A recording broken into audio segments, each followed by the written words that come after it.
할렐루야. 자, 오늘 이 시간 수요 예배 가운데 나오신 저와 여러분들을 환영하며 축복합니다. 자, 오늘 이 시간을 통해서 우리 주님께 더욱 믿음의 한 걸음으로 나아가시는 저와 여러분들이 되시기를 간절히 바랍니다.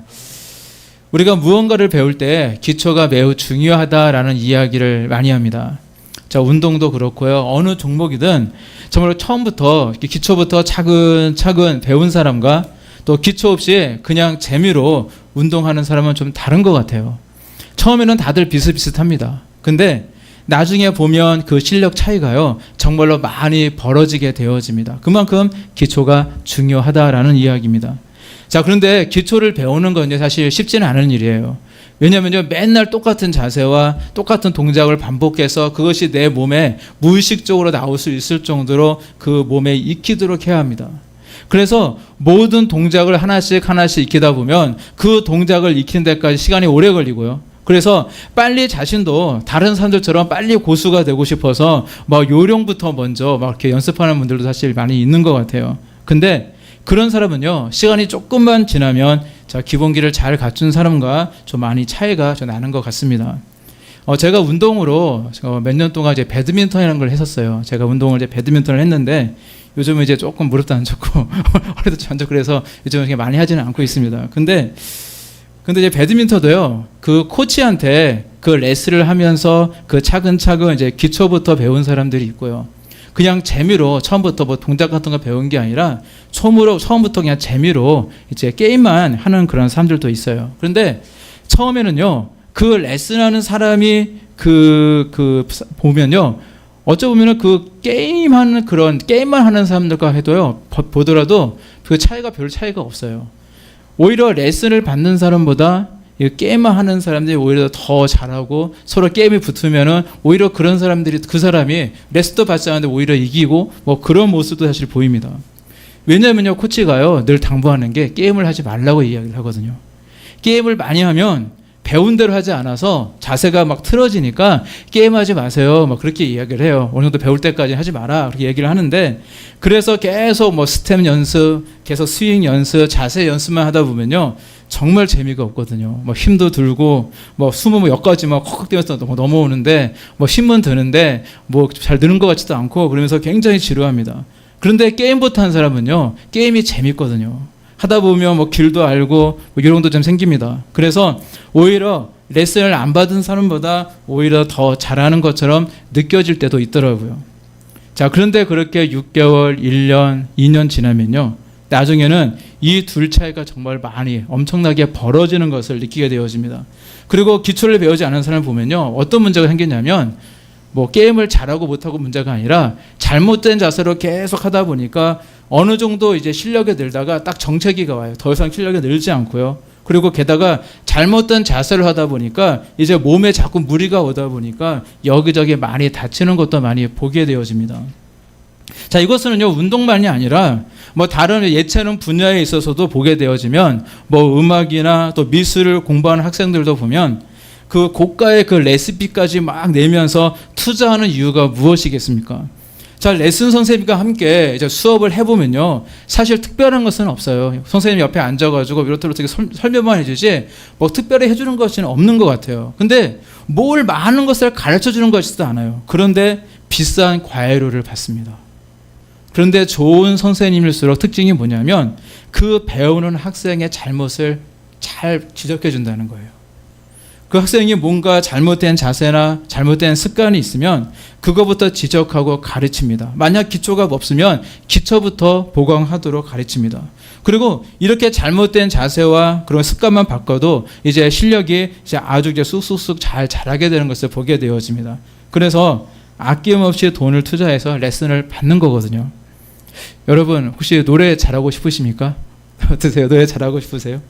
저도 한때 20대 때 그 노래를 정말 잘하고 싶었어요. 그래가지고 나름 노력을 좀 많이 했던 기억이 있습니다. 제가 이제 고등학교 때까지 제가 기억해 보면 제가 완전 음치는 아니었어요. 그래도 음은 대충 맞추는데 조금 음치였거든요. 그래서 그 목소리가 이렇게 올라가지가 않아요. 도레미파솔라시 도도 안 올라갔던 것 같아요. 그냥 귀에는 뒤쪽은 완전히 악을 써가면서 핏대 서어가면서 막 그렇게 했던 아마 저의 모습이었는데, 그래서 대학교 시절에 제가 그 노래가 잘하고 싶으니까 그 감리교 신학교를 제가 나왔는데, 그 감리교 신학교에서 가끔씩 그 뭐 성가 발성법 아니면은 뭐 성악 발성법 그리고 뭐 화성악 이런 과목들이 가끔 개설이 돼요. 그래서 그럴 때마다 이제 거기에 딱 수강을 해가지고 이제 그런 과목도 듣기도 했고요. 그리고 이제 그 발성에 대한 책들이 좀 있어요. 그래서 좀 찾아봐서 좋은 거 있으면 읽어보기도 했고, 그리고 제가 이제 군대 갔다 오니까 이제 그때부터 인터넷이 조금씩 보급되기 시작했거든요. 지금은 인터넷이 너무나도 이렇게 뭐 활성화되어 있지만 그 당시는 뭐 천리안, 뭐 나우누리 이런 거 쓰던 시절이기 때문에 이제 그때 이제 뭐 인터넷이 막 나오니까 어떤 그 교회 사무원이 저도 물어보더라고요. 전도사님, 저기 요즘 인터넷이라는 게 있는데 이게 좋아요? 아니면 천리안이 좋아요? 어떤 거 가입할 거예요? 물어보길래 그래도 대세는 인터넷이죠 했던 그런 기억이 있습니다. 아마 지금 젊은 층들은 좀 이해할 수가 없겠지만 제가 이제 막 군대 제대할 때 이제 그런 모습이었는데, 그때부터는 이제 동영상 강의라는 게 인터넷에 이제 있더라고요. 그래서 동영상 강의가 많지 않던 시절이다 보니까 강의는 별로 없었지만 그래도 뭐 정보가 있으면 그걸 찾아봐서 뭐 배우려고 노력했던 기억도 있습니다. 그리고 저는 이제 기도했죠. 기도하면서 이제 하나님께, 하나님 저에게 찬양의 은혜를 주옵소서라고 하나님께 기도했던 기억도 있고요. 그래서 그리고 어느 날 이제 교회에서 이제 방언으로 막 기도를 하고 있었어요. 하나님 앞에 기도하고 있었는데 갑자기 발성이 깨달아지더라고요. 기도하는데. 뭐냐면 저는 이제 방언으로 기도하고 있었는데 이론적으로는 뭐 소리를 뭐 비강을 써라, 뭐 앞에다 내라, 뭐 뒤로 기도를 해서 올려서 이렇게 쏴라, 뭐 눈으로 쏴라, 별얘기 다 있더라고요. 그런데 그게 이론으로는 알겠는데 이게 안 되더라고요. 뭐 제가 그 기억에 나는 게 대학교 2학년 때인가요? 대학교 2학년 때, 2학년 때 같아요. 그때 제가 이제 기타를 치면서 방에서 기타를 치고, 그때 제가 기타를 이제 제 기타가 없어서 선배 기타를 가지고 기타를 배웠거든요. 선배한테 이 코드 어떻게 잡는 거예요? 물어가면서 그때 기타를 배웠었는데, 기타를 치면서 제가 열심히 막 이렇게 배운 거 가지고 막 해보겠다고 하면서 막 이러고 있었어요. 그런데 그때 이제 저보다 5살 많은 형인데 저랑 같은 동기예요. 동기 형인데 같은 9위학번 형인데 그 형이 이제 오더니 야 용천아 노래를 왜 그렇게 하냐 하면서 막 저한테 잔소리 하더라고요. 근데 그 형이 음치거든요. 그래가지고 제가 이제 그 정도로 그렇게 뭐 악을 쓰며 노력했던 그런 시절이었거든요. 근데 하여간 기도하다가 갑자기 발성이 깨달아지더라고요. 그러면서 소리를 머리로 올린다는 거, 비강으로 한다는 것, 뭐 그런 것들이 이론으로만 알았지 그게 잘 되지 않았었는데, 그리고 항상 어깨에 힘이 너무 들어가고 턱에 힘이 들어가고 목에 힘이 들어가고 힘 빼는 게 너무 안 됐었는데 이상하게 뭐 갑자기 되기 시작하면서 소리를 뭐 자유자재로 마음대로 쓸 수 있게 되더라고요. 소리를 앞에 붙이면 앞에 붙여주고 비강을 올리면 비강도 올라가고 두성 쓰고 싶으면 두성도 써주고 뭐 갑자기 그렇게 되더라고요. 그래서 역시 노력도 중요하지만 역시 기도하는 게 중요하다라는 사실을 그때 좀 많이 느낄 수 있었습니다. 사실 모든 것의 기초는 당연히 기도라는 사실은 아마 당연한 일일 것입니다. 자, 그런데 그동안 제가 봐왔던 그 노래를 가르치는 그런 강사들의 어떤 강의나 이런 책에서 공통적으로 말하는 것이 무엇이냐면요, 늘 기본에 충실해야 된다라는 것입니다. 뭐 숨 쉬는 방법, 그 복식호흡을 얘기하잖아요. 그리고 뭐 입 모양, 앉아 있을 때는 어떻게 자세를 잡아라. 그리고 서 있을 때는 뭐 어떤 자세를 잡아라 등등 노래의 기초에 대해서 굉장히 많이 강조를 하더라고요. 그리고 매일같이 이 기초, 특별히 호흡법이라든지 숨을 내뱉는 그런 방법들은 매일같이 기초를 연습해야 된다라고 가르칩니다. 그러니까 내가 노래하는 것을 그만둘 때까지 매일 이 기초를 연습해야 된다라고 이야기를 합니다. 이처럼 모든 것에는요, 기본이 되는 것이 있습니다. 바로 기초가 있다는 거예요. 그리고 이러한 기본이 잘 닦여져야만 나중에는 정말로 그 성장 속도가 빠르게 올라갈 수 있다는 겁니다. 그 예전에 들었던 이야기가 이제 생각이 납니다. 어느 개척교회 목사님과 이제 사모님 이야기인데, 자, 이분들은요 정말 열심히 목회를 하셨어요. 이제 교회도 점점 이제 부흥되어 갔습니다.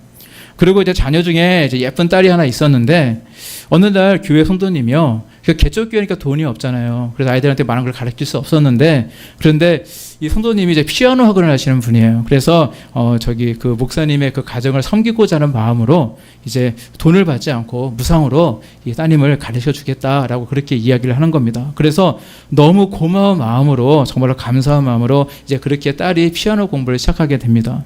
근데 이 딸이요, 정말 소질이 있었다고 그래요. 굉장히 피아노를 잘 쳤습니다. 그래서 딸이 중학생 되었을 때 이 아이가 소질도 있고 본인도 너무 좋아하니까 이제 이 아이를 피아니스트로 키워봐야겠다. 그리고 그때가 되니까 교회도 좀 부흥해서 이제 돈도 이제 그 레슨비도 감당할 수 있게 되어지니까, 그래서 이제 큰 마음을 먹고 본격적으로 이제 많은 돈을 투자해서 이제 피아노 레슨을 이제 받게 되었다고 그래요.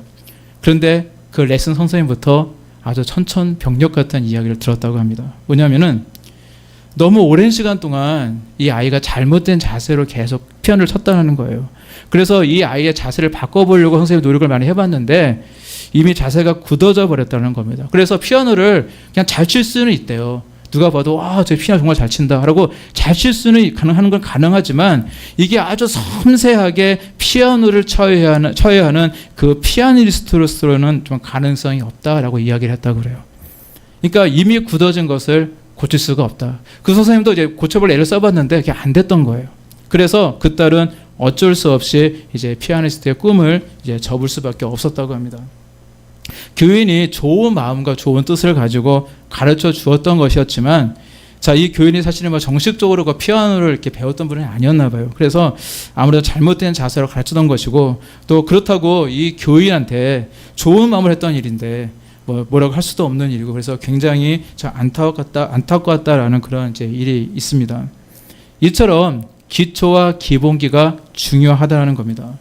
그런데 우리의 신앙생활도 마찬가지예요. 우리 신앙생활도 기본이 있다라는 겁니다. 그래서 우리는 신앙생활을 할 때 처음부터 기본을요, 이왕 처음 시작할 때부터 우리의 기본을 잘 닦아야 되는 것입니다.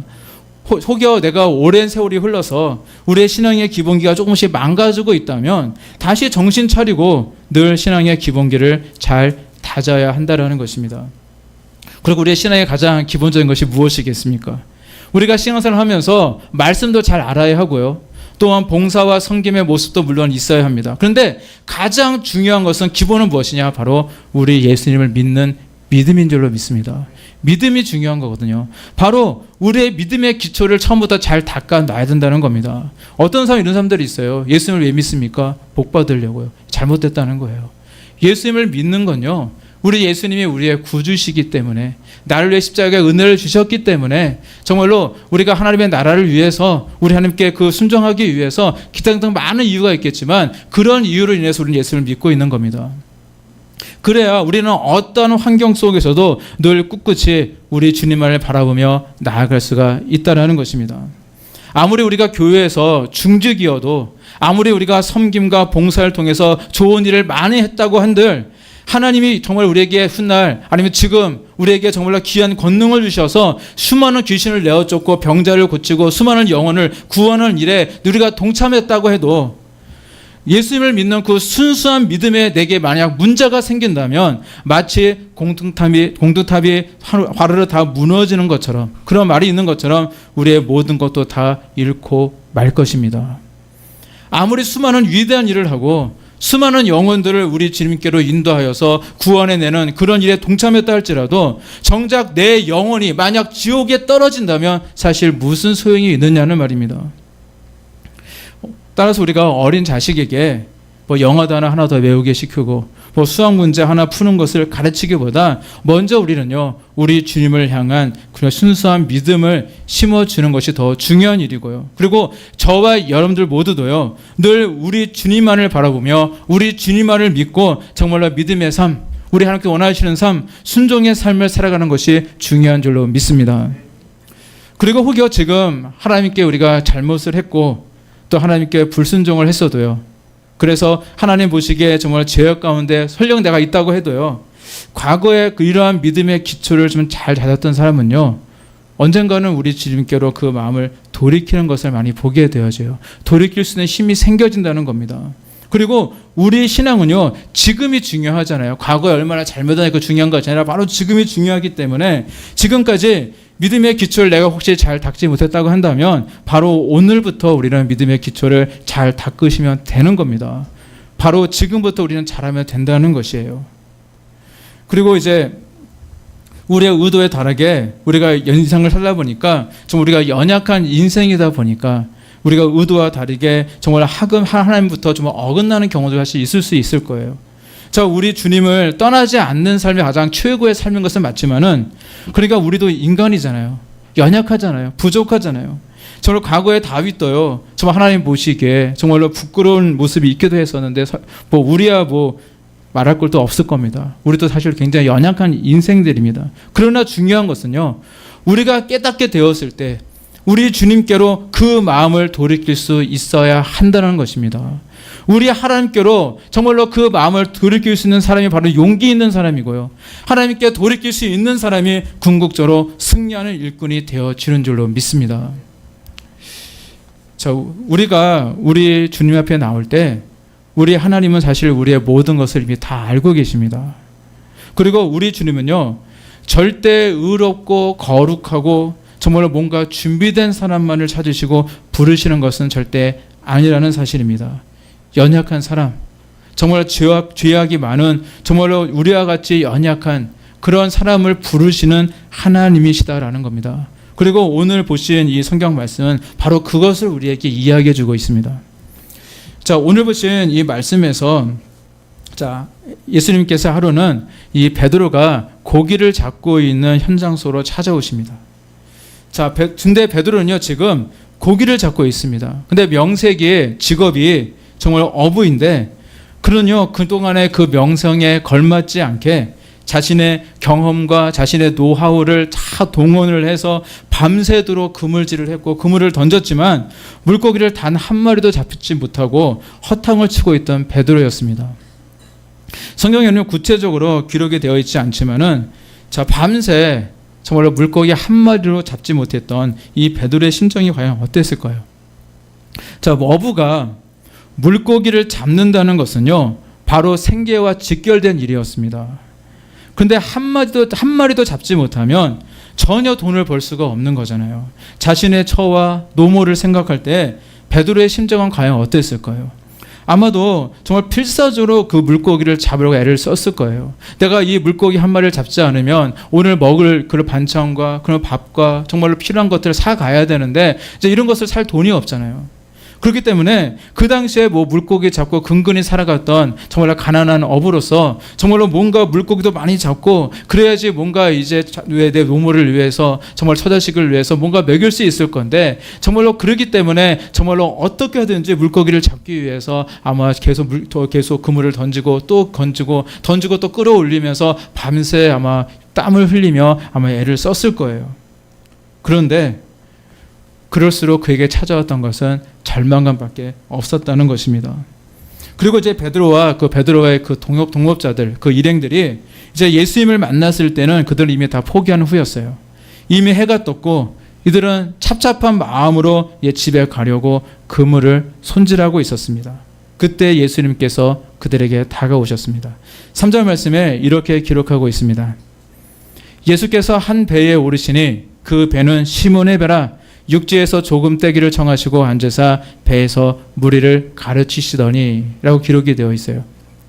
자, 예수님께서 시몬 베드로에게 잠깐 배를 타고 조금 물로 이렇게 들어갈 것을 이야기하고 있습니다. 이제 청하고 있어요. 사실 이때 이미 베드로와 예수님은요, 이미 아는 사이였어요. 그러니까 요한복음 1장 말씀 보게 되어지면 이전에 예수님께서 베드로를요, 다른 4명의 제자들과 함께 부르신 장면이 있습니다. 그리고 오늘 보신 말씀 앞장 말씀인 그 누가복음 4장 말씀을 보게 되어지면 예수님이 이 시몬 베드로의 장모의 열병을 고쳐주셨던 장면도 기록하고 있습니다. 그래서 베드로는요, 이미 예수님의 말씀도 이제 들었을 것이고 아마도 예수님께서는 이제 그 베드로에게 베드로의 사명도 어쩌면 말씀하셨을 수도 있을 거예요. 그런데 어떤 이유인지는 모르겠지만 베드로는 다시 예전처럼 자신의 동업자들과 함께 그 당시에 같이 부름받은 사람들이었는데, 근데 그들과 같이 다시 예수님의 그 품을 떠나서 다시 예전처럼 어부의 일을 계속하고 있었던 것입니다. 자, 그래서 베드로는요, 어차피 고기 잡에도 이제 꽝친 그런 상황이었고, 자신에게 큰 은혜를 주셨던 그런 예수님의 부탁이니까, 그래서 이제 게리사네 호수 안쪽으로 들어가서 이제 배를 띄워서 들어갔던 것입니다. 자, 그러자 예수님을 따라왔던 수많은 그런 사람들이요, 그 예수님의 이 말씀을 듣기 위해서 이제 해변에 모여들었고요. 자, 예수님께서는 이 배 위에서 이 해변에 모여 있는 사람들에게 하나님의 말씀을 이제 가르치셨습니다. 자, 그때 베드로는요, 어쩔 수 없이 사공이니까 키를 잡고 있잖아요. 그러니까 예수님께서 옆에서 말씀하실 때 베드로는요, 정말 자의반 타의반으로 예수님의 말씀을 다 들을 수밖에 없었습니다. 자, 어떤 말씀이었는지는 알 수 없지만 이 베드로는요, 그 예수님의 말씀을 통해 많은 것을 깨달았고, 아마도 마음에 큰 찔림도 느꼈을 거예요. 왜냐하면 전에 예수님이 자기를 부르셨잖아요. 제자로 부르셨잖아요. 그런데 어떤 이유인지 모르지만 다시 어부를 하고 있는 그의 모습이었기 때문에 뭔가 마음에 큰 찔림이 있었을 겁니다. 그리고 예수님께서 베드로에게 이렇게 말씀하셨습니다. 깊은 데로 가서 그물을 내려 고기를 잡으라. 자, 일반 보통 사람이요, 베드로에게 이렇게 이야기를 했다면 베드로는 아마 콧방귀를 뀌었을 거예요. 내가 명색이 어부인데, 내가 이 분야에서 전문가인데, 내가 이 밤새도록 고기를 한 마리도 못 잡았는데 무슨 헛소리를 하는 것이냐? 아마 그렇게 대응했을 거예요. 그러나 베드로는 이미 예수님과 함께 했던 기억도 있었기 때문에, 그리고 이분이 이미 범상치 않은 분이라는 것을 이미 알고 있었고, 게다가 이 배 위에서 예수님의 말씀을 들어서 또 마음에 또 찔림이 있었고 깊은 깨달음을 갖고 있었던 후였기 때문에 베드로는 우리 주님의 말씀대로 바로 순종합니다. 5절 말씀에 이렇게 기록이 되어 있습니다.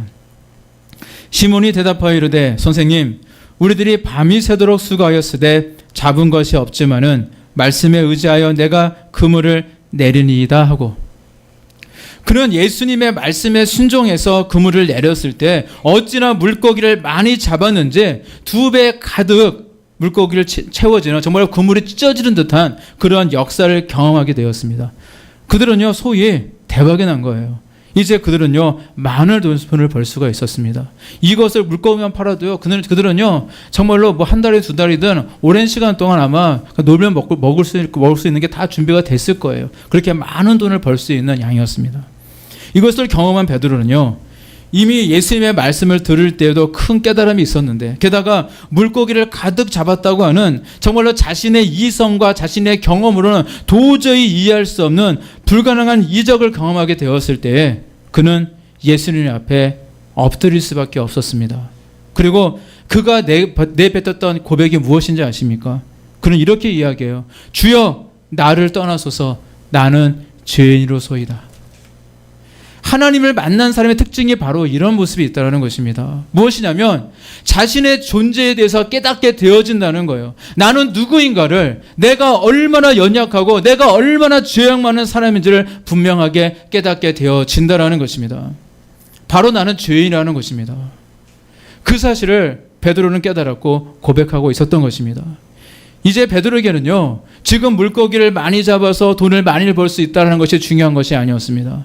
베드로는 지금 예수님과의 이 극적인 만남이 중요했습니다. 그리고 자신의 인생을 송두리째 바꾸게 하였던 이 만남으로 인해 베드로는 사도 중에 사도로서 세워지기 위한 그 신의 믿음의 첫 걸음을 내디딜 수가 있었다는 것입니다. 자, 그리고 이것은 베드로만의 이야기가 아닙니다. 이것은 오늘날 바로 저와 여러분들, 우리들의 이야기이기도 합니다. 죄인으로 영원히 죽을 수밖에 없었던, 아무런 희망도 없었던 우리가 예수님을 만났고 예수님을 영접하여 하나님의 자녀가 되었다고 하는 사실은요, 세상의 어떤 금은보화도 비교할 수 없는 가장 값진 것이라는 사실을 여러분들 믿으시기를 바랍니다. 자, 예수님께서 배에서 사람들에게 말씀하셨을 때 베드로는요, 이분이 범상치 않은 분이다라는 것을 아마 많이 느끼고 있었지만, 그리고 또 예수님께서 깊은 데로 가서 그물을 던지라고 말씀할 때에도 그 말씀에 순종해서 그물을 던졌지만 그는 여전히요, 예수님을 선생님이라고 부르고 있습니다. 5절 말씀 보게 되어지면 시몬이 대답해 이르되 선생님, 항상 선생님이라고 말씀하고 있어요. 그런데 예수님의 기적의 역사를 경험했을 때 예수님을 향한 칭호가 바뀝니다.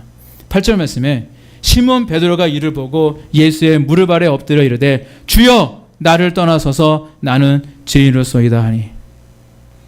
이제 베드로에게 있어서 예수님은 그저 길거리에서 볼 수 있는 뭔가 공부를 좀 많이 한 것 같은 그런 선생님이 아니었습니다. 그분은 주님이셨습니다. 예수님은요, 이 세상 사람들이 이야기하는 것처럼 뭐 4대 성인 얘기하잖아요. 4대 성인. 그 중에 한 명이 아니라는 거예요. 그냥 유명하신 분, 뭐 좋은 일을 많이 하셨기 때문에 존경받는 분으로 끝나시는 그런 분이 절대 아니라는 겁니다. 예수님은 우리의 주인이시고요. 바로 우리의 주님이 되시는 줄로 믿습니다. 나를 구원해 주신 분이고요. 내 삶의 이유와 목적이 되시는 분이시다라는 것입니다. 베드로는요, 예수님을 만났을 때 정말로 그의 인생의 이유와 목적이 송두리째 바뀌게 되었습니다. 그 전까지는 하루하루 생활 전선에서 정말로 먹고 살기 위해서 급급하게 살아가던 인생이었지만 이제는 사람을 낚는 어부요, 정말로 예수님을 위해 살아가는 사도 중에 사도가 되어졌다라는 것입니다. 자, 우리 사람의 특징이 있어요. 우리의 사람의 특징은요, 특별히 장점이 무엇이냐면 우리에게는 무한한 가능성이 있다는 것입니다. 잘될 놈은 떡잎부터 알아본다라는 그런 속담이 있지만 보편적인 말은 맞을지 몰라요. 하지만 저는 그 말을 믿지 않습니다. 왜냐면요, 처음에 빈약했던 떡잎도요, 거름도 잘 주고 물도 잘 주고 정말로 잘 보살펴주고 가꿔주면요, 처음에 떡잎은 좀 빈약했지만 아주 좋은 열매를 맺을 수 있는 것입니다. 왜냐하면 우리 인생이 그렇잖아요. 우리에게는요, 무한한 가능성이 있기 때문에 그렇습니다. 중요한 것은 바로 우리 예수님을 만나야 되는 것인 줄로 믿습니다. 우리 예수님께서 일하시면 모든 것이 다 변화되어 줄 수 있습니다. 그래서 우리 예수님이 계신 곳에서는 항상 변화의 역사가 있었어요. 우리가 사마리아 땅인 이 수가성, 이 우물가에서 만났던 이 여인은요, 예수님과 이 만남을 통해서 그녀의 인생이 완전히 변화되었습니다. 예수님께서 삭개의 집에 머물므로 인해서 삭개는 해결하였고요, 새로운 사람이 되었어요. 예수님은요, 그 갈릴리 가나안 그 혼인 잔치에서 정말로 그곳에 초청을 받아서 그곳에 갔을 때 이 잔치집에 그 포도주가 다 떨어졌을 때 6개의 돌 항아리에 물을 가득 채우게 하시고는 그 물로 포도주를 만드셨습니다. 전혀 가치가 없는 물이었어요. 보잘것없는 물이었습니다. 너무나도 흔한 것이었습니다. 근데 이렇게 흔하고 가치 없는 물을 귀한 포도주로 바꿔주셨습니다. 이것이 바로 우리 예수님께서 가시는 곳마다 일어났던 기적의 역사였습니다. 우리 주님이 가시는 곳마다 예수님을 만나는 수많은 사람들마다 이적과 기사가 나타나는 겁니다. 정말로 새로워졌다는 거예요. 병이 치유되어지고 죽은 자가 살아나고요, 인생에 아무런 목적과 희망이 없던 사람들이 새로운 사람들로 거듭나는 역사가 이루어졌다는 것입니다. 그리고 이 변화의, 이 역사의 주인공이 바로 저와 여러분들인 줄로 믿습니다. 예수님은 그 사람의 신분과 귀천을 절대 따르지 않으십니다. 조금 좀 덜 똑똑해도 괜찮습니다. 조금 나이가 좀 많아도 상관없습니다. 조금 능력이 좀 부족해도 괜찮습니다. 오늘 보면 11절 말씀에 그들이 배들을 육지에 대고 모든 것을 버려두고 예수를 따르니라 라고 말씀하고 있는 것처럼 자신의 전 재산이었던 배보다, 그들에게 정말로 큰 돈을 줄 수 있었던 많이 잡힌 그 물고기보다 우리 예수님이 더 중요하고 우리 예수님이 더 큰 목적이 되어서 우리 예수님께서 부르실 때에 우리 예수님께로 달려나가는 그런 믿음과 결단이 우리에게 있으면 되는 줄로 믿습니다. 그래서 나를 변화시키고 내게 힘 주시고 내게 능력 주시는 우리 주님을 경험하시고 우리 주님께 더 귀히 쓰임 받으시는 저와 여러분들이 되시기를 간절히 바랍니다. 그 TV 광고 중에 이런 광고가 있습니다. 혹시 들어보신 분 있을지 모르겠어요. 시스템의 차이가 실력을 만듭니다. 혹시 기억나세요? 시스템의 차이가 실력을 만듭니다. 자, 어디선가 들어본 그런 광고인데 뭐냐면 그 아이들 그 공부하는 학습지 광고입니다. 제가 사실 TV를 잘 안 봐가지고 요즘 이런 광고 한지 모르겠는데 예전에 이제 굉장히 이제 좀 생각이 많이 나서 이제 인용하고 있는 그런 내용입니다.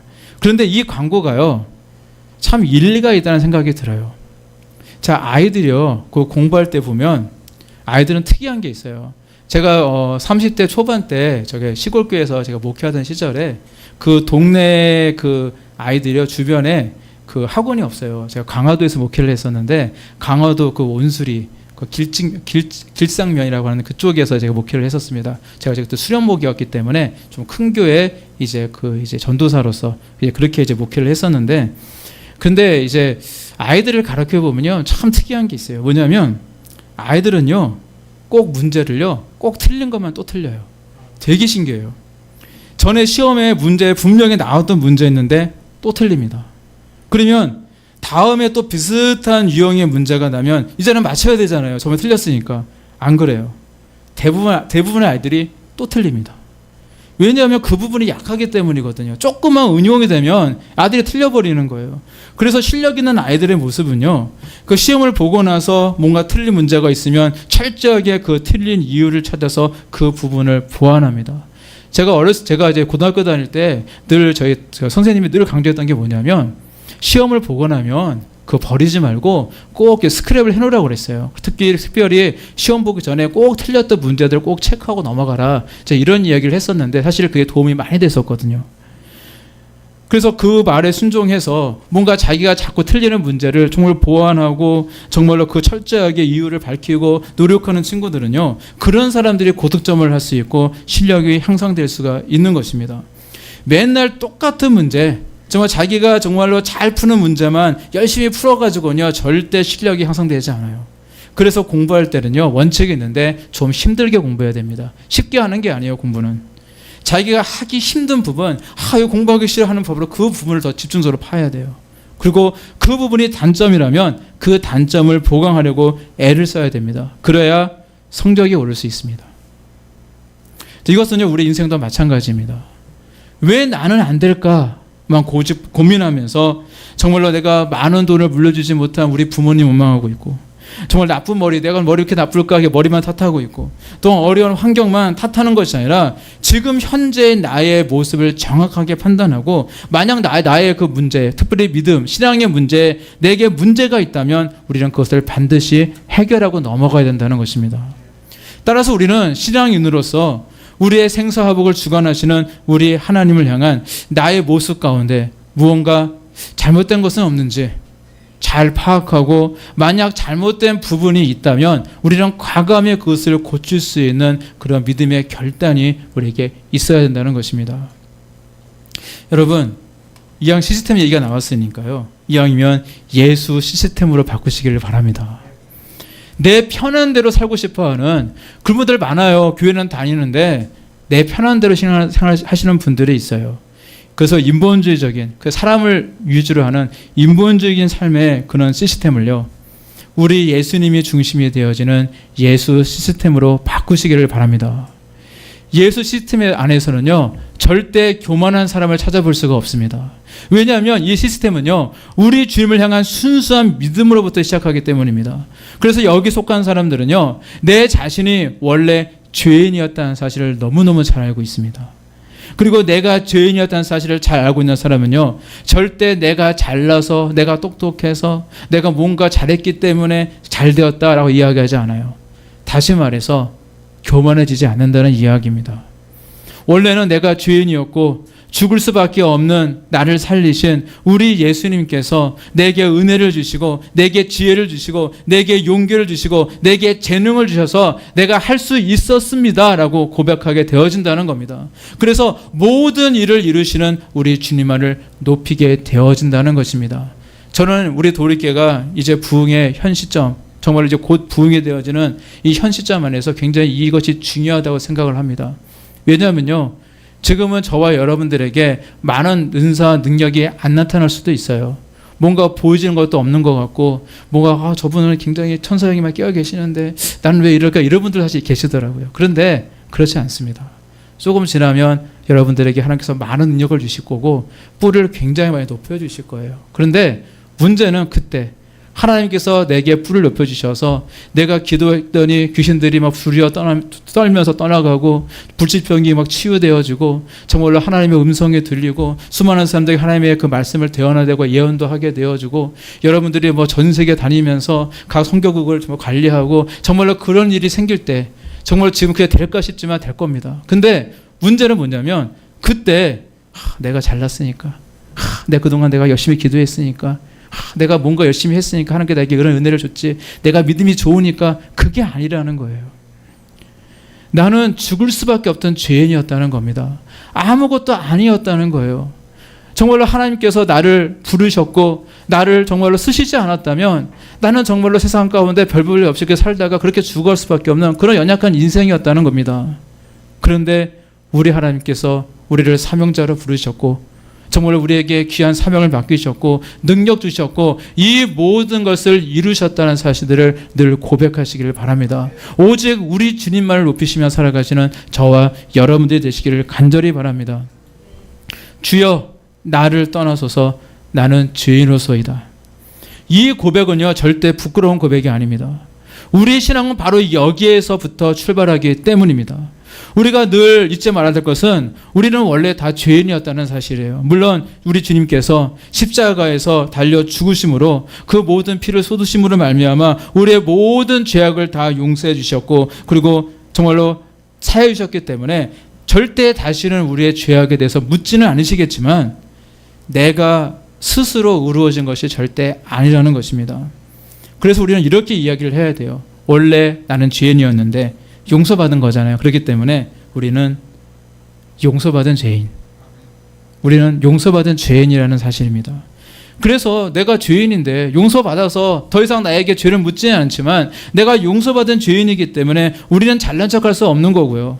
우리 주님의 은혜에 그저 감사드릴 수밖에 없고요. 더욱 우리 주님을 정말로 우리 중심을 다해 우리 주님을 정말로 붙잡고 나아갈 수밖에 없다라는 것입니다. 바로 오직 우리 예수님만이 최고시고요. 우리 예수님만을 바라보시며 우리 예수님의 목적에 되어 살아가는 삶이 바로 저와 여러분들이 지금도 그렇고 앞으로도 살아갈 삶인 줄로 믿습니다. 따라서 우리는 스스로가요. 우리 주님 안에서 철저히 내 자신을 점검하면서 어떤 죄악된 요소가 들어오지 않은지 나에게 어떤 교만한 마음이든지 나에게 시기하는 마음이든지 기사 등등 우리 하나님께서 싫어하시는 정말로 그런 마음들이 틈타고 있지 않은지 마치 컴퓨터 바이러스 체크하는 프로그램들 많잖아요. 마치 그것처럼 늘 우리를 검색하고 늘 차단하고 또한 치료할 수 있는 정말로 우리는 그런 존재가 되었다는 것입니다. 바로 내가 주님 안에 살아간다면 정말로 우리가 주님 안에서 정말로 오직 우리 주님을 높이며 살아간다면 우리는 사실 그 모든 것을 할 수 있는 그런 은혜 또한 우리에게 있게 되어지는 겁니다. 자, 우리 모두는요 하나님의 자녀답게 신앙의 기본을 지키며 살아가는 모습이 되어질 때에 우리는 우리 주님의 놀라운 권능과 능력도 또한 경험하고 체험하며 증거하며 살아가게 될 줄로 믿습니다. 늘 우리 주님만을 바라보시면서 정말 우리 주님만을 사모하며 나아가시는 저와 여러분들이 되시기를 우리 주님의 이름으로 간절히 축원합니다. 기도하시겠습니다.